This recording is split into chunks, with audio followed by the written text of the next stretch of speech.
Yuji will survive, and he'll live up to his destiny and take on Roman Sukuna, the ancient calamity of the Jujutsu world, the king of curses, poisons, and the honored one. There is more to the world Jujutsu Kaisen than we have been led to believe, and Sukuna knows part of it. Their battle would rock the Jujutsu world, and I believe it will fall to him to put an end to his reign once and for all. While Sukuna only lives for himself and his personal whims, Yuji has dedicated his life to the service of others. And due to these clashing ideologies, I can't see these two not having a resolution to this conflict. If you saw my previous video, you're probably thinking, isn't Gojo destined to fight Sukuna? Why yes he is, and it's going to be a banger. But I am on the record for saying that I think Gojo is going to go the way of the Dumbledore. In fact, I think Jujutsu Kaisen has a lot of similarities with Harry Potter, like the school for magic children and the overpowered headmaster who's stuck dealing with a bunch of stuck-up ministry men, and his best friend who just really hates those muggles. Now, I'm by no means saying Gege ripped off anything, because that's really where the similarities end. And how does this relate to Gojo, you may ask? Well, Gege is on the record for being less than positive about Gojo at times, and having trouble writing around his overpowered abilities.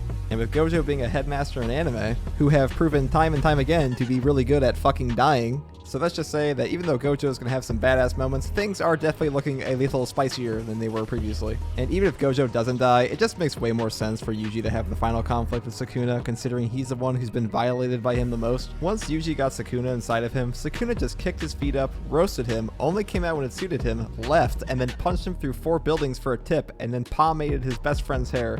And considering Yuji is able to hear Sukuna talk even when he's not being currently possessed, who's to say he hasn't just been tormenting him in his waking hours while Yuji quietly tries to ignore the thoughts that are tormenting him inside of his mind. So, considering all of that, I'd be pretty surprised if Yuji didn't take that personally. After the events of Shibuya, I do not think that Yuji will ever forgive Sukuna for what he did. Yuji is very clearly traumatized from the events in Shibuya, and I don't think he has any time for a therapist, considering. And the only naps he's likely to get from here on out are the unexpected kind. He really has one option left: confront that trauma. And by confront that trauma, I mean try to deliver an anime beatdown to anything with Sukuna markings. So once Yuji's done taking his annual dirt nap, he'll wake up to be a Yuji who is not only alive, but also free of Sukuna for the first time in the series since chapter 1.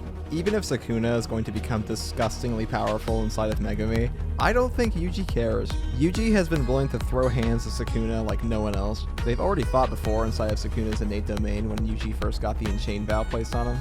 Not a great plan. And while current Yuji may get no diff, there's no way Yuji isn't going to go Bankai before the end of the series. The Yuji we see right now is at his lowest point. Just like when Mahito killed Junpei, I think we're about to see Yuji pop off. Yuji has never particularly cared about how powerful Sukuna is, he just knows he's somebody to be stopped. Sukuna looks down on everybody, but he particularly looks down on Yuji, and I think there's more to that than just simply Yuji being somebody he's trapped inside of. I think Yuji really will be the bulwark that stops Sukuna. He'll have to step in the way, and who doesn't want to see their shonen protagonist stand up against their final villain? And where a lot of people think that Kenjaku is the overall villain of the series, and in some ways he is, I don't think he really has the emotional catalyst required for a final outing of a villain. While Kenjaku has affected a lot of our main characters in negative ways, especially Gojo and Yuji, them stopping him honestly feels more like a necessity rather than something that they're emotionally burdened with. Sukuna, on the other hand, has taken Megumi from both Yuji and Gojo. So now, how is Yuji going to be able to stop Sukuna? The more basic route I think Gege could go down is Megumi fights back against Sukuna and breaks out of his vessel, and they have some big spirit battle. But I think it's more likely that Yuji unlocks a curse technique of some kind, whether it's from Sukuna having been etched into his body or from his mother's side, as we do know that Kenjaku has stolen that from his mother. But considering Yuji has always been bursting with cursed energy and an undying love for everybody around him, and as Gojo said, love is the greatest curse in Jujutsu Kaisen 0. And as other characters have said, that to become a true calamity of sorcery, you have to have an unwavering sense of self and a complete disregard for others. But what if you're not trying to become a calamity? What if you're just trying to save at least one person? So now, what happens when you take a character like Yuji, who does have an unwavering sense of self? You give him Gojo-like potential, and you put him in a situation where everything is on the line. Give him massive amounts of cursed energy with an almost heavenly restricted level of physical strength, and you also give him empathy to match. Well, a reverse curse technique is one application of positive cursed energy. What are the other applications? Yuji has already displayed a talent for cursed energy like something we haven't really seen from any other character.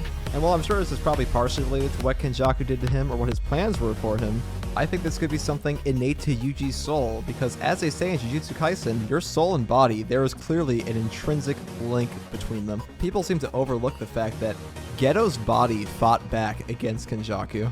There is clearly something more in the series and deeper in Jujutsu Kaisen than simply using your curse energy for a practical application. Okay, I'm gonna go real deep into theories here, so bear with me for a second. I think domain expansions are only one of the most powerful forms of displaying the essence of your soul that Jujutsu sorcerers currently know about. It is stated that the domain expansion is the ultimate form of Jujutsu sorcery, but I don't think it is. I think a domain expansion is just the closest a Jujutsu sorcerer can get to being able to manifest their true soul into reality. And I believe this goes directly into the true nature of a curse and why Sukuna is considered the honored one. Because having an unwavering sense of self is not to follow your dreams and ideologies, but to stay true to your literal soul. And who has a more unwavering sense of self and understanding of their own soul than Yuji Itadori? And I believe this is the reason that Yuji could never have his body fully taken over by Sukuna, because as Sukuna stayed with Megami, he needed to wait until his soul was totally broken to take over his body, because to take over the body would mean to dominate the soul. And I believe our indomitable shonen protag is going to take Sukuna to the village hidden in these hands. What kind of village? Well, how about a positive curse energy village? We already saw the amp that Rika got when Yuta said that he loved her, and we also know that positive curse energy is already hyper dangerous to curse spirits. Similar to Yuji's first use of curse energy and his use of the Black Flash, I expect us to see Yuji have some sort of awakening similar to those events. It would also be an interesting callback to Sukuna telling Yuji that he understands nothing about Jujutsu. Now, with all the things talking about love and Yuji and his empathy towards people and his grandfather's final words to him, it really seems like his selfless spirit's going to come into play at the end of the series, and I expect it to be utilized via curse energy in some way.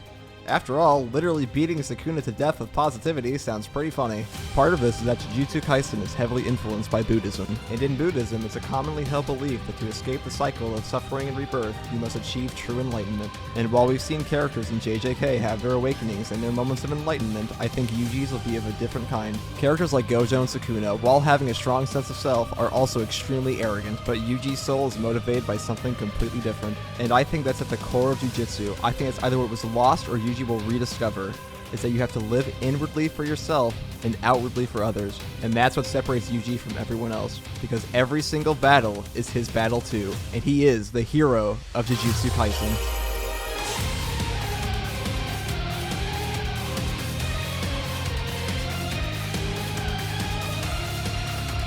So now I want to hear what you guys think. Do you agree with me? Do you have your own theories? Post them all below, because I'd love to hear them. And if you like content like this, subscribe for more, because I'm going to be having my chapter review when that comes out, once this horrible break is over. So I'll use that extra time to talk about some of my favorite YouTubers. So I've been watching Zonin for some Jujutsu Kaisen content recently. They just posted a video with Broken Ronin and Fake Weep, so you guys should check that out. That was a pretty good one. And also Eternal Flame, who posted a Yuji video a while back. That was really good. So I'll put their links in the description below. And as always, have a great day, and thanks for watching.